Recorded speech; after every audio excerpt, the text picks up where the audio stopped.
Ce matin, donc, on est allé sur la présentation du risque ATEX et de la directive 1999-92-CE, donc la première directive, on va dire, à mettre en œuvre dans une entreprise qui a des risques potentiellement d'explosion. Et donc, moi, je vais continuer donc, avec la deuxième directive, donc la deuxième directive ATEX, pardon, donc la directive 2014-34 UE, qui donc traite des équipements. Donc, elle a remplacé donc en avril 2016 la directive 94/9/CE. Et donc, effectivement, on va s'intéresser maintenant donc, à quelles propriétés des équipements donc, électriques, mécaniques peuvent être donc, pour permettre une installation, une utilisation en zone ATEX. Alors là, j'ai représenté un schéma de principe, on va dire, donc, qui est donc un lieu qui a été zoné. Donc on aperçoit donc le zonage qui a été effectué donc en zone 0, un ciel de cuve par exemple, une zone 1 autour d'un fût et l'ensemble du bâtiment, enfin le reste du bâtiment qui est zone 2, voire même sur certains extérieurs. Et on aperçoit ici déjà qu'il y a des interactions. Ici, il y a un chariot élévateur qui est donc un équipement qui comporte des sources d'inflammation et ou d'autres équipements qui peuvent être installés dans ces zones. Alors, vous signalez le explosif et explosible, voilà. Quelle est la différence là? Alors, explosible, c'est le terme qui est employé dans le titre de la directive, c'est-à-dire qui peut présenter un risque d'explosion. C'est-à-dire qu'on va bien parler de zones qui peuvent, à un moment donné, présenter un risque d'explosion. Elles ne sont pas présentes constamment. Donc, on n'est pas en présence d'une atmosphère explosive constamment. Donc, c'est bien cette probabilité d'explosion qui est bien l'adjectif retenu dans l'intitulé de la directive. Et explosif, ça veut dire qu'il manque que la source d'inflammation? Explosif veut dire qu'on va être dans les conditions parfaites d'explosion. Alors soit donc un mélange gazeux, disons dans sa limite, entre la limite inférieure et la limite supérieure d'explosivité, donc il va être au moment, il est inflammable à ce moment-là, ou dans le cas d'une poussière, si effectivement toutes les conditions de mise en suspension, d'homogénéité sont respectées pour que ce soit explosif à ce moment-là. Tout est réuni. Alors, effectivement, on va trouver donc potentiellement des sources d'inflammation dans ces zones à risque. Alors, les plus courantes sont les points chauds. Donc, ce qu'on voit, donc typiquement un arbre ou un moteur, effectivement, qui pourrait avoir des points de frottement générant des températures qui peuvent monter et donc présenter un risque d'inflammation. Ça peut être des étincelles, ici d'origine par exemple mécanique. Ça peut être des étincelles d'origine électrostatique. Et donc, voilà les principales sources, des étincelles aussi évidemment d'origine électrique. Voilà, ce sont les sources les plus fréquentes que l'on peut trouver en zone ATEX, dont il faudra effectivement prendre en considération ces sources. Alors, par rapport donc à ce risque d'inflammation d'ATEX, on va donc néanmoins trouver donc des équipements dans ces zones, et donc on va voir ensuite comment faire pour les protéger. Donc on peut trouver donc par exemple des luminaires, des moteurs, des ventilateurs. J'ai représenté ici aussi des coffrets électriques pour alimenter électriquement différents endroits d'un atelier par exemple. Et également des équipements qui peuvent intervenir une seule fois, par exemple en zone à risque. Par exemple, un téléphone portable qui serait pour juste une utilisation. Alors, à partir du moment où un équipement électrique ou même mécanique qui a une source propre d'inflammation rentre donc une fois en zone à risque, il doit être néanmoins, il est concerné par l'application de la directive. Donc voilà, que ce soit une installation permanente ou l'usage une seule fois d'un équipement, il doit donc respecter les exigences de la directive 2014/34 UE. Alors, ici, on a un cas intéressant, c'est ce qu'on appelle la borderline list, c'est-à-dire, dans le guide d'application de la directive ATEX, 2014/34 UE, il est donné des exemples en fait, de matériel qui sont concernés et non concernés.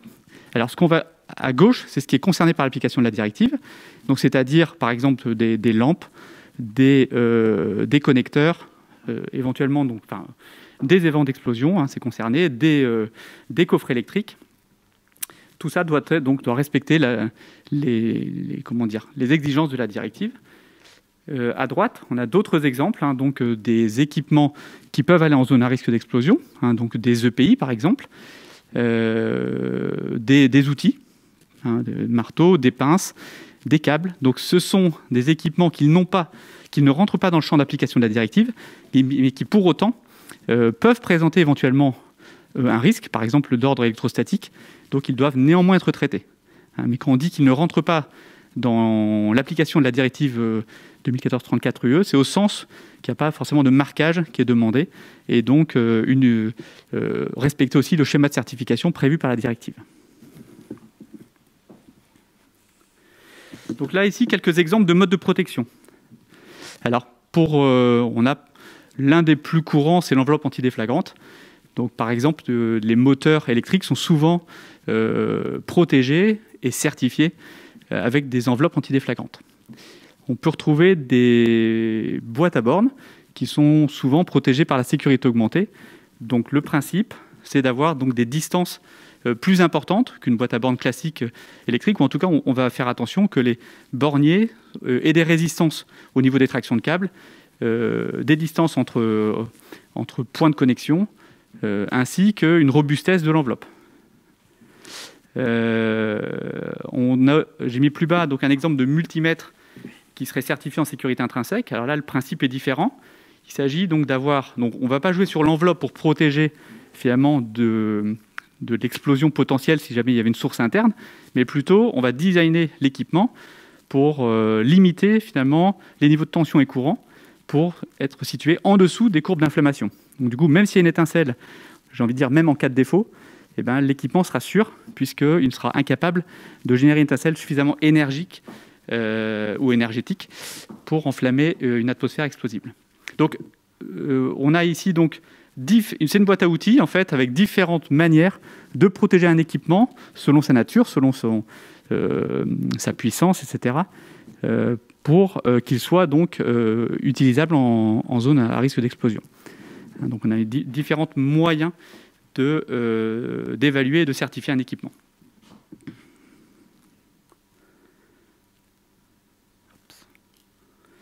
Alors, je vous présente ici des essais qu'on fait au laboratoire, donc à l'INERIS. Alors, il y a plusieurs types d'essais qu'on peut être amené à réaliser. Là, c'est un exemple d'essai donc inter-laboratoire.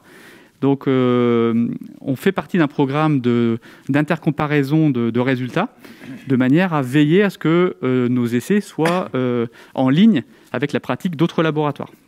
Donc, au niveau international, on est plus de 50 laboratoires à participer à ces programmes qui ont lieu tous les 2 ans. Donc ça, c'est des photos du dernier programme, sur la séquence 2019-2020, où on a testé donc, des séquences de la 79000, donc sur des boîtiers en fait, électriques. Et donc, on a réalisé des essais d'endurance climatique, donc vieillissement, puis essais de choc à chaud, choc à froid, et à la fin des essais donc IP, donc poussière et eau. Et donc on compare ensuite nos résultats et on voit si effectivement on est bien dans les clous par rapport à la moyenne et l'écart type de l'ensemble des laboratoires. Ça, c'est un autre type d'essai qu'on peut réaliser. Il s'agit d'essais en fait dans le cadre d'évolution de normes. Le matériel qui est présenté là, c'est en fait un luminaire avec des LED, et avec le développement des LED, il y a des matériels qui commencent à avoir des puissances importantes. Et notre objectif ici, c'est de réussir à mesurer la température de surface pour pouvoir classer l'équipement donc en classe de température, donc de T1 à T6 pour le gaz, et donc lui donner en fait une classification en température.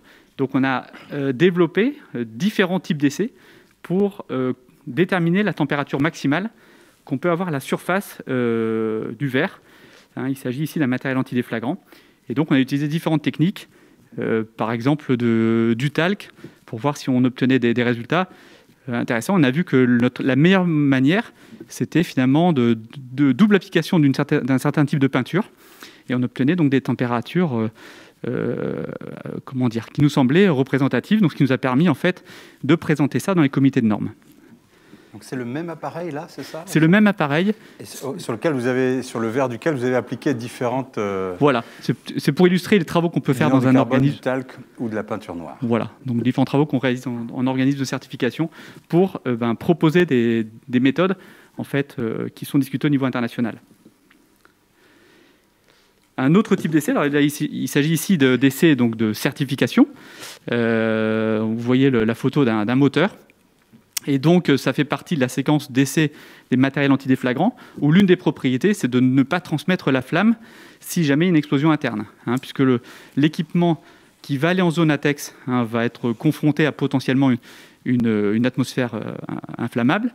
Et donc, l'atmosphère peut rentrer dans le moteur. Donc, le test qu'on réalise ici, c'est d'enflammer en fait, volontairement le gaz à l'intérieur du moteur.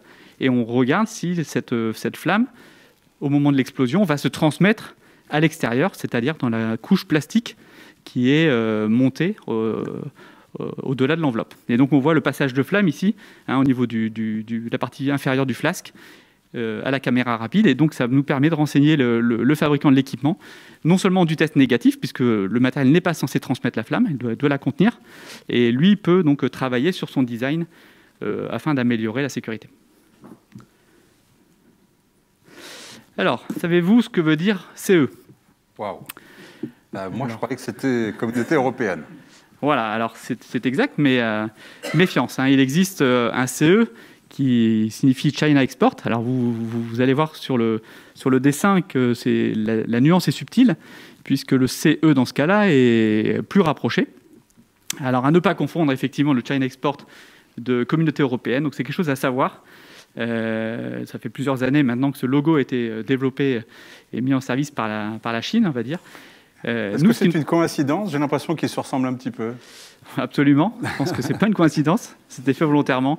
En tout cas, celui qui nous intéresse, c'est bien celui du bas, Communauté européenne. Et quand donc, le CE est apposé sur un équipement, alors quel qu'il soit, ça veut dire qu'en fait, il y a une directive européenne qui concerne cet équipement. Je vais prendre le cas de la directive jouet, qui impose le marquage CE, et ce qui signifie à ce que le fabricant a respecté en fait, toutes les exigences de la directive concernée. Donc en ce qui nous concerne, au niveau de la mise sur le marché d'équipements ATEX, eh bien, le CE est obligatoire, et donc revient à assurer de la part du fabricant qu'il a mis en œuvre la directive applicable, et ce, complètement. Alors, voilà les informations minimales que doit comporter un équipement électrique ou mécanique conforme à la directive ATEX. Alors, quand je dis minimal, je vais y revenir, c'est peut-être un petit peu exagéré, mais c'est quand même ça que demande la directive. Donc, le nom du fabricant, le type de matériel, son marquage gaz développé. Alors ici, on a affaire à un matériel antidéflagrant et encapsulé, donc EXD-MB pour les spécialistes. Il a également un marquage poussière, donc XTB. Ensuite, on voit le marquage de la directive, εX22GD, qui signifie que le matériel peut aller en zone gaz et poussière. Donc ici, étant donné que c'est de catégorie 2, donc ça sera un matériel pour zone 1 ou zone 21. Et sur la partie droite, on retrouve un logo, qui est le logo IEC-UX, qui correspond à la certification internationale. Je vais y venir à l'instant. Donc je disais que ce marquage, c'est bien ce qui est demandé par la directive, donc de renseigner toutes ces informations. Pour les petits matériels, ce marquage peut être réduit, et donc on pourra limiter effectivement le nombre de lignes. Donc ça, c'est également défini par une norme. Et donc on retrouve bien donc, le CE, ainsi que le 0080 qui correspond à l'organisme qui a notifié en fait, la fabrication des produits du fabricant. Alors, au niveau international, donc il existe un schéma maintenant qui a pris de l'ampleur, qui a commencé vraiment, qui a une quinzaine d'années maintenant, le schéma IEC-UX, alors qui permet en fait, qui correspond à un passeport, c'est-à-dire que le certificat émis, ça permet en fait aux fabricants de l'équipement d'aller le vendre dans différentes zones du monde, et d'avoir du coup derrière une certification nationale facilitée. Donc ça ne se substitue pas aux différentes certifications nord-américaines, chinoises, australiennes, par exemple. Donc il y aura bien une certification nationale à émettre, mais sur la base de ce certificat international, ça facilite les démarches. Donc de plus en plus de fabricants font conjointement une certification ATEX et IEC-UX en Europe pour pouvoir distribuer le produit donc dans différentes régions du monde, que ce soit pour les matériels donc, électriques ou maintenant non électriques.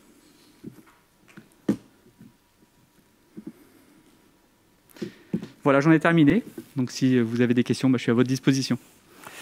Alors, merci beaucoup Thierry Delbar. Donc on a des questions, évidemment. Alors, il y a pas mal de questions. Voilà, on vous demande par exemple, un technicien qui change un néon dans une zone ATEX, doit-il avoir reçu une formation spécifique autre que l'habilitation électrique? Ouais. Ah oui? Alors, en effet, à partir du moment où on fait une intervention sur un équipement en zone, c'est-à-dire que ce matériel, donc ce néon en l'occurrence, est protégé. Donc il a un mode de protection, ça peut être de la sécurité augmentée, ça peut être de l'antidéflagrant, par exemple. Et donc à ce titre, il y a des précautions qui ont été prises dans le design du produit pour assurer sa sécurité. Donc effectivement, l'intervention peut comporter un risque. Si le néon, par exemple, est changé mais mal remonté, ça peut donc du coup réellement induire un risque pour la suite. Donc le technicien doit être formé pour pouvoir intervenir justement et formé au risque d'explosion, savoir quelles sont les précautions à prendre sur les équipements électriques. Oui, tout à fait. Alors moi j'ai une petite question intermédiaire. Quand vous avez montré l'étiquette tout à l'heure, où est-ce qu'on voit que c'est un appareil, un système qui peut effectivement entrer dans une zone ATEX? C'est quoi le signe qui ne trompe pas? Ok, alors oui, effectivement, en Europe, c'est l'Epsilon X qui correspond au marquage de la directive ATEX. Alors peut-être qu'on peut revoir la diapositive, peut-être. Oui, alors il est là, on voit l'Epsilon X devant le marquage 22GD. Donc c'est bien celui-là. Alors moi je suis perdu, là je vois rien. Alors vous ne le voyez pas, il est en bas, il est tout en bas. Alors en bas à gauche, en bas à droite? En bas à gauche. En bas à gauche, donc il y a... Ok, c'est l'espèce de... C'est là où il y a... Non, je ne vois pas. Vous le voyez pas? Voilà, marquage ATEX, c'est là où vous avez écrit marquage ATEX, c'est ça? C'est ça, j'ai compris. Donc c'est ce petit signe, voilà, c'est un epsilon dans un rond, c'est ça? C'est un hexagone. Un hexagone. Voilà. Parce que je suis un peu loin, alors ça n'aide pas. Ouais, d'accord, ok, donc c'est ce petit signe-là. Parfait, comme ça on est sûr de ne pas se tromper. Alors, il y a pas mal de questions pour des matériels et des équipements non électriques, par exemple des canalisations. On me dit par exemple, lors d'un pompage GRV, ce qui veut dire grand récipient vrac, de 1000 litres de liquide inflammable, avec un point éclair de 30 degrés, j'ai une pompe à air comprimé qui est sans équipement électrique. Est-ce qu'elle est acceptable? Et la pompe n'a pas de marquage ATEX. Alors, c'est une pompe à air, vous dites.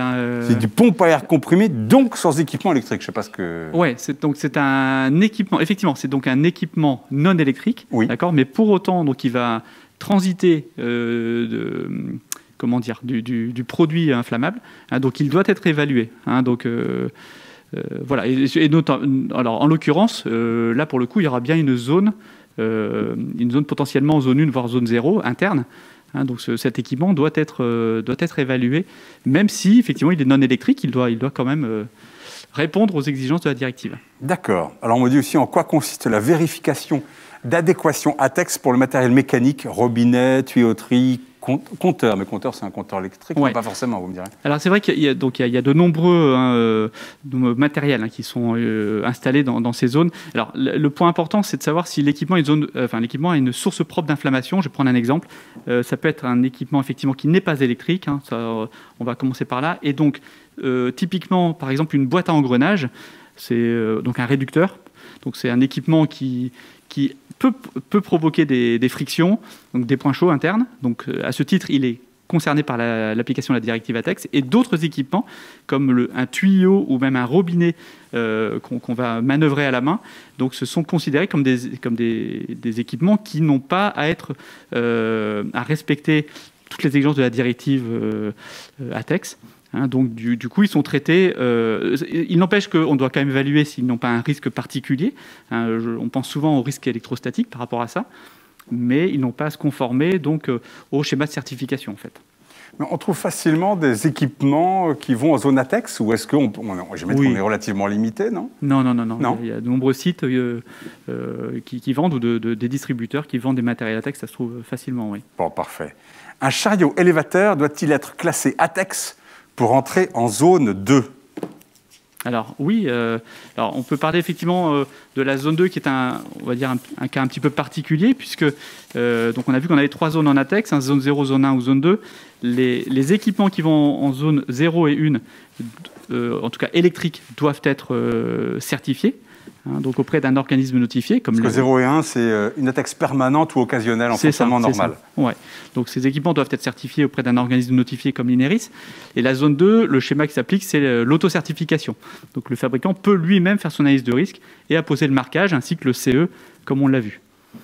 Donc pour répondre à la question sur le chariot, effectivement, à partir du moment où c'est un chariot qui comporte des parties électriques et aussi mécaniques, comme c'est de la zone 2, il peut être auto-certifié.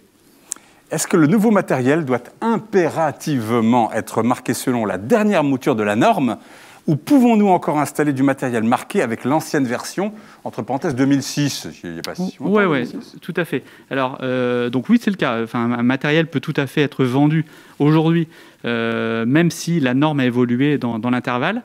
Alors pour ça, il existe il a été évalué des modifications de la norme. Si ces modifications sont, dans le jargon, dites substantielles, ou dit autrement des modifications importantes, alors l'équipement doit remplir des exigences de la dernière norme. En revanche, s'il n'est pas concerné par des modifications importantes de la norme, il peut tout à fait aujourd'hui encore être vendu sur la base des anciennes normes. Alors l'important, c'est qu'au niveau de la déclaration de CO de conformité, que le fabricant déclare bien que l'équipement est conforme aux anciennes normes, de 2006 par exemple, en précisant qu'il a fait l'évaluation des modifications importantes et qu'il n'y en a pas, donc il peut continuer à vendre son matériel. Donc c'est important de le préciser et de l'écrire au niveau de la déclaration CO de conformité.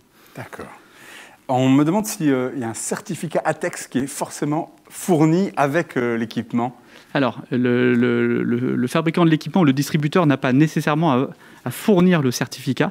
Il doit fournir par contre la notice d'instruction qui fixe donc l'ensemble des préconisations et des recommandations d'usage de l'équipement. Donc le certificat n'a pas à être fourni. Il peut l'être évidemment, mais il n'a pas à l'être. Et justement, vous parlez de la notice d'installation, d'entretien, de maintenance. Est-ce qu'elle a été aussi vérifiée par le certificateur? Tout à fait, oui. Ça fait partie des documents que l'on vérifie et éventuellement ça peut être l'objet d'une discussion avec le fabricant si elle est insuffisante, par exemple, ou si elle ne répond pas à l'ensemble des clauses de la norme.